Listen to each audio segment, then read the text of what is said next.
నమస్తే, welcome to our channel. ప్రస్తుతం మనతో పాటు ఉన్నారు ప్రముఖ గవ్య సిద్ధ డాక్టర్ ఆనంద్ కుమార్ గారు, ఎండి పంచగవ్య. డాక్టర్ గారితో మాట్లాడి మరిన్ని విషయాలు తెలుసుకుందాం. నమస్తే అండి. ఓం నమస్తే, వందే గోమూత్రం అండి. ఈ మధ్య కాలంలో ప్రతి ఇంట్లో ఒకళ్ళు ఇద్దరు లేదా షుగర్ పేషెంట్స్ తో ఉన్నారనమాట.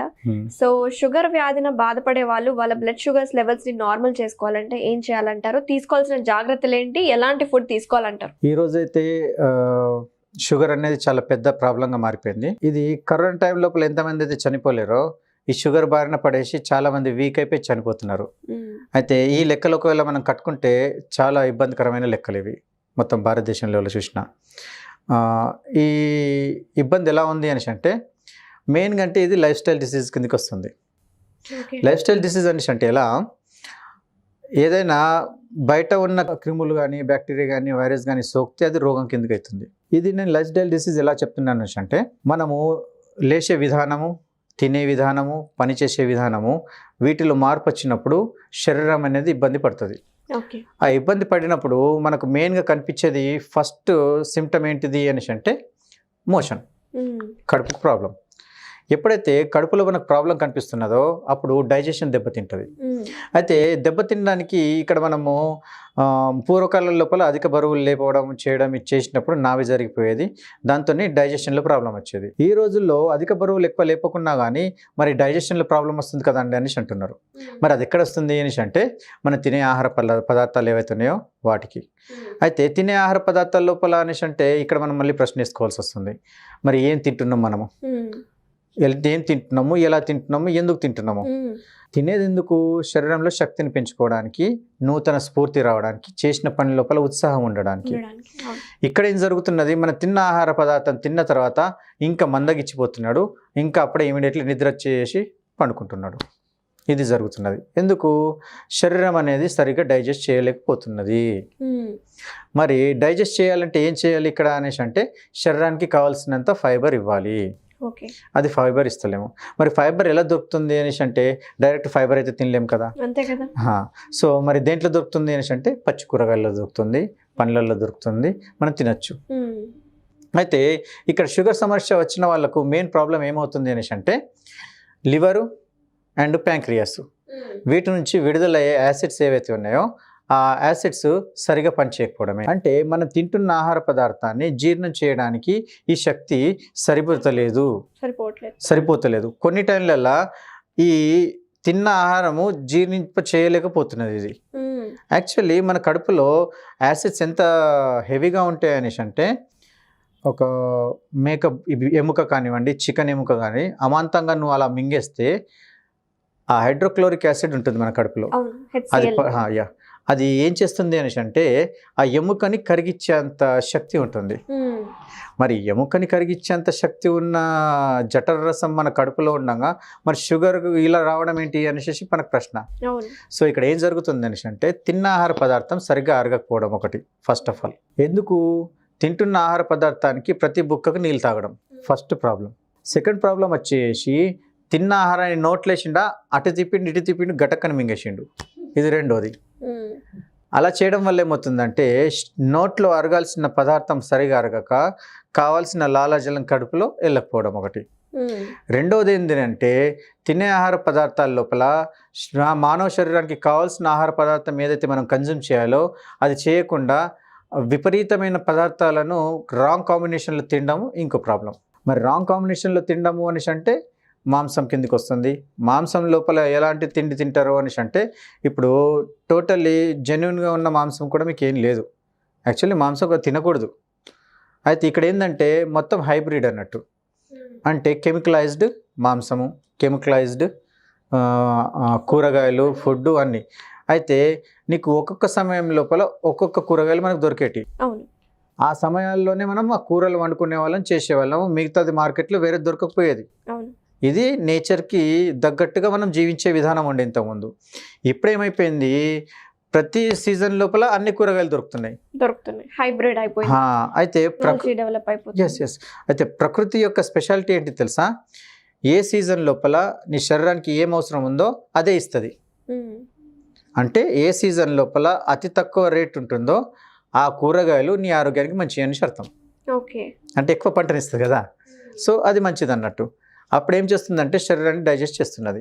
ఇప్పుడు ఇక్కడ వచ్చేసేసి మనం షుగర్ గురించి మాట్లాడుతున్నాము. ఈ షుగర్ లోపల అధికంగా ప్రాబ్లం కనిపించే వాళ్ళ లోపల వెజిటేరియన్స్ ఉన్నారు, నాన్ వెజిటేరియన్స్ ఉన్నారు. మరి నేను వెజిటేరియన్ ఉన్నాను, మరి నాకు షుగర్ ఎందుకు వచ్చిందని అంటారు. నేను ఒకవేళ అన్నాను అనుకోండి, మాంసం తినేవారి లోపల ఎక్కువ వస్తుంది, ప్రాబ్లం ఉంది, మళ్ళీ మద్యం తాగే వాళ్ళలో వస్తుంది, చేస్తుంది అనేసి అంటే ఇది. మరి వెజిటేరియన్స్లో అన్నాం అనుకోండి, అరే నేను ఇన్ని సంవత్సరాల నుంచి ఇంత మంచిగా ఉన్నాను, ఇంత చేసినా అని అన్న తర్వాత కూడా ఇక్కడ ఏమవుతుంది అనేసి అంటే శరీరం ఒక సమయం దాకానే బాగా శరీరం బలంగా ఉంటుంది. ఒక సమయం లోపల బలహీనం కాగానే శరీరం లోపల ప్రాబ్లమ్స్ అనేటివి మనకు చూపించడం మొదలు పెడుతుంది.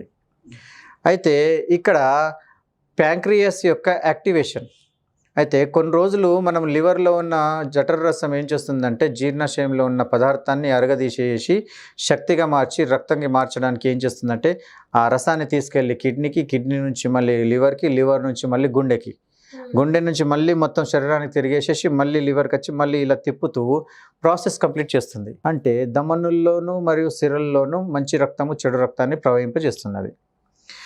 ఇది డైలీ రొటీన్ ప్రోగ్రామ్. అయితే ఎప్పుడైతే శక్తిని జీర్ణం చేస్తున్నదో ఆ జీర్ణం చేసే పని లోపల నేను చెప్పాను కదా, నీళ్ళు వేయడం వల్ల సరిగా జీర్ణం అవుతలేదు అని అన్నప్పుడు అప్పుడు ఏమవుతుందంటే ఆ పదార్థంలో ఉన్న డైరెక్ట్ షుగరు ఆ యొక్క రసంలో కలిసిపోయేసి డైరెక్ట్గా రక్తంలోకి చేరిపోతుంది అన్నట్టు. ఇక్కడ ఏం చేస్తుంది, ఇన్సులిన్ కానివ్వండి, ఈ జఠర రసాలు కానివ్వండి, దాన్ని కంట్రోల్ చేస్తుంది. ఎంత శక్తి పంపాలి, ఎంత శక్తి పంపద్దు, ఆ క్యాల్కులేషన్ ఇవి చేస్తాయి అన్నట్టు ఈ ఎంజైమ్స్. ఇవి ఎప్పుడైతే క్యాల్కులేషన్ చేస్తున్నదో అప్పుడు రక్తం లోపల ఎంత షుగర్ క్వాంటిటీ పంపాలి, ఏం లేదు, మన శరీరానికి ఎంత మెటబాలిజం కావాలి అనేసి చూసుకొని అది పంపించేస్తూ ఉంటుంది. అయితే ఇది పంపించే విధానం ఎక్కడ ఉంటుంది అనేసి అంటే ఆడవారి లోపల ఈస్ట్రోజన్ అండ్ మగవారిలో టెస్టోస్టెరాన్. ఇవి ఏం చేస్తున్నాయి అనేసి అంటే శరీరాన్ని బ్యాలెన్స్ చేస్తాయి అన్నట్టు, హార్మోన్స్. ఎప్పుడైతే హార్మోనల్ డిఫరెన్స్ వచ్చేసి సరిగా డైజెషన్ కరెక్ట్ కాదో అప్పుడు మీకు షుగర్ లెవెల్ పెరిగిపోయేసి మనం టెస్ట్ చేస్తే షుగర్ ఉందనేసి తెలిసిపోతుంది. అయితే షుగర్ అనేది ప్రతి ఒక్కరికి వేరు వేరు లెక్కల్లో ఉంటుంది. అయితే ఎలా తెలుసుకోవాలి, అయితే ఇంత ఉంటే షుగర్ ఉంటుంది అనేసి మనము ఎవరిని బట్టి మనం ఇక్కడ క్యాల్కులేట్ చేస్తున్నాం అంటే కోతిని బట్టి క్యాల్కులేట్ చేస్తాం. వరల్డ్ లోపల అతి బెస్ట్ షుగర్ రక్తంలో మంచిగా ఉంది అనేసి అంటే కోతికి ఎక్కువ రోగాలు రావు, కోతి ఆరోగ్యంగానే ఉంటుంది. ఎందుకంటే పొద్దున్న లేవగానే తింటుంది అది, మళ్ళీ సాయంత్రం కాగానే ఆపేస్తుంది. ఇది కోతి లక్షణము. సో మనిషి కూడా ఆ టైప్లోనే మనం తినడం మొదలు పెట్టేస్తే మనకు షుగర్ వ్యాధి అనేది రాదు. అయితే నియమం కంపల్సరీ, డిసిప్లినరీ ఫుడ్ కావాలి. సో ఎలాంటి ఫుడ్ టైమింగ్స్ పాటించాలి? టైమింగ్స్ అయితే సాయంత్రం 6 అవ్వగానే మనం ఫుడ్ అనేది తీసుకోకూడదని చెప్తున్నారు. సో ఫుడ్ విషయానికి వస్తే ఎలాంటి ఫుడ్స్ మనం తీసుకోవాలంటారు మన ఫుడ్ ప్లేట్లో? ఈ ప్రశ్న కూడా చాలా బాగుంది. అయితే ఇక్కడ విఐపి ఫుడ్ అనేసి అంటాం మనం. విఐపి ఫుడ్ అంటే ఏంటిది, రాత్రి కాగానే బిర్యానీలు తినడము, ఎక్కువ మసాలాలు వేసుకొని తినడము, దాంతోపాటు ఒక పెద్ద కూల్ డ్రింక్ బాటిల్ పెట్టుకొని దాంతో తాగడము. దానివల్ల ఏమవుతుందంటే ఎక్సెస్ కొవ్వు పెరిగిపోవడము, అతి షుగరు రక్తంలో కలిసిపోవడము, దీనివల్ల మీకు ప్రాబ్లం స్టార్ట్ అయిపోతుంది. అంటే మీరు తినే ఆహార పదార్థాల లోపల డైట్ అనేది కరెక్ట్ లేనే లేదు. ఎప్పుడైతే మీ ఆహారంలో డైట్ అనేది ఎప్పుడైతే కరెక్ట్ ఉండదో అప్పుడు మీకు సమస్యలు స్టార్ట్ అయిపోతాయి. ఇంకోటి ఈ షుగర్కి మెయిన్ ప్రాబ్లం ఏంటిదంటే నిద్ర, స్ట్రెస్. వీటితో పాటు వీళ్ళు ఏం చేస్తారు అనేసి అంటే శరీరాన్ని అధికంగా సుఖంగా ఉంచడానికి ప్రయత్నిస్తూ ఉంటారు. సో అప్పుడు ఏమవుతుంది మనకు అనేసి అంటే శరీరం అనేది దాని పని అది విధి చేసుకోలేకపోతూ ఉంటుంది. అయితే ఇక్కడ ఒక మంచి డైట్ చెప్తాను ఇక్కడ నేను. ఆ డైట్ ఏంటిదంటే, ఒకవేళ ఉదాహరణకు ఒక వ్యక్తి 80 kgs ఉన్నాడు, అతనికి షుగర్ ఉన్నది. అప్పుడు ఏం చేయాలి అంటే 180 సెంటీమీటర్ల హైటు, అలాంటి వ్యక్తికి ఐడియల్ వెయిట్ ఎంత, ఆ ఒకటి తీసేస్తే 80 మిగులుతుంది. ఓకే, 80 కిలోలు అనుకోండి.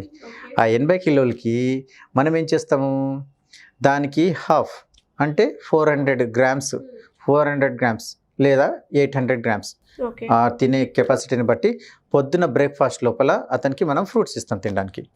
ఒక 4 రకాల ఫ్రూట్స్ కలిపేసి ఇస్తాము. తర్వాత వచ్చేసి నెక్స్ట్ ఏమవుతుంది, ఇక్కడ మనకు మధ్యాహ్నం టైం లోపల లంచ్. అప్పుడు ఏం చేయాలి, వెజిటేబుల్స్ సలాడ్ తీసుకోవాలి. వెజిటేబుల్ సలాడ్ లోపల ఏం తీసుకుంటారు మీరు, క్యారెట్, కొంచెము కీరా, కొంచెం వచ్చేసి కొన్ని ఉల్లిపాయ ముక్కలు ఇట్లా తరిగేసుకొని, బీట్రూట్ని కొద్దిగా తీసుకోవచ్చు, అతిగా కాకుండా. అలా తీసుకొని ముక్కలుగా తరిగేసేసుకొని ఒక 400 గ్రామ్స్ తీసుకోవాలి. 400 గ్రామ్స్ తీసుకున్న తర్వాత రెగ్యులర్గా నువ్వు ఏదైతే ఫుడ్ తింటావో ఆ ఫుడ్ తీసుకో. ఓకే. తర్వాత సాయంత్రం టైంలో కూడా నువ్వు ఇలానే చేసుకో. దీంతోపాటు నువ్వు ఏం చేయాలి అని అంటే కొంచెం గోమూత్రాన్ని సేవించాలి. ఇలా నువ్వు కరెక్ట్గా 3 నుంచి 4 రోజులు చేయండి, మీ షుగర్ అనేది లెవెల్కి వచ్చేస్తుంది. ఓకే. ఇది అద్భుతమైన డైట్. దీన్ని తూచా తప్పకుండా పాటించాలి. మరి దీనికి ప్లస్ ఏంటిది చేయాలి అని అంటే ప్రొద్దున టైం లోపల ఎక్సర్సైజ్, ప్రాణాయామం, వీటిని కరెక్ట్గా ఒక 3 నుంచి 4 రోజులు చేసేస్తే మీ షుగర్ లెవెల్స్ అనేది బ్యాలెన్స్ అవుతుంది. అక్కడ మీరు చేయాల్సింది ఏంటంటే మీరు తీసుకుంటున్న షుగర్ మందు, ఇన్సులిన్ ఇదంతా ఆపేసేసి ఈ డైట్ మీదకి డైరెక్ట్ వెళ్ళిపోవాలి. అంటే ఏంటిది, డైరెక్ట్ ప్రకృతితో మీరు కనెక్ట్ అయిపోవాలి. ఓకేనా. అయితే ఇక్కడ ఏం చేయాలంటే మెయిన్గా డైరీ ప్రోడక్ట్స్ ఆపేసేయాలి. మందుల్లో ఏది మాంసము మరియు మందు, గుట్కాలు, పాన్లు తినడం ఆపేసేయాలి. అధికంగా కుళ్ళింపజేసిన డైరీ ప్రోడక్ట్లే తినడం, అంత చీజ్ లాంటివి ఏమి తినకూడదు, ఎందుకంటే డైజెషన్ కావు. ఓకే. అండ్ బిర్యానీలో ఇలాంటి మసాలా ఫుడ్స్ కూడా అవాయిడ్ చేయాలి. థ్యాంక్ యూ సార్, చాలా వివరంగా ఎక్స్ప్లెయిన్ చేశారు. సో షుగర్ కంట్రోల్ చేసుకోవాలంటే తూచా తప్పకుండా ఎలాంటి థింగ్స్ మనం పాటించాలి, అలాగే డైట్లో ఎలాంటి చేంజెస్ చేసుకోవాలని చాలా వివరంగా చెప్పారు. Thank you so much. ఓ నమస్తే జీ.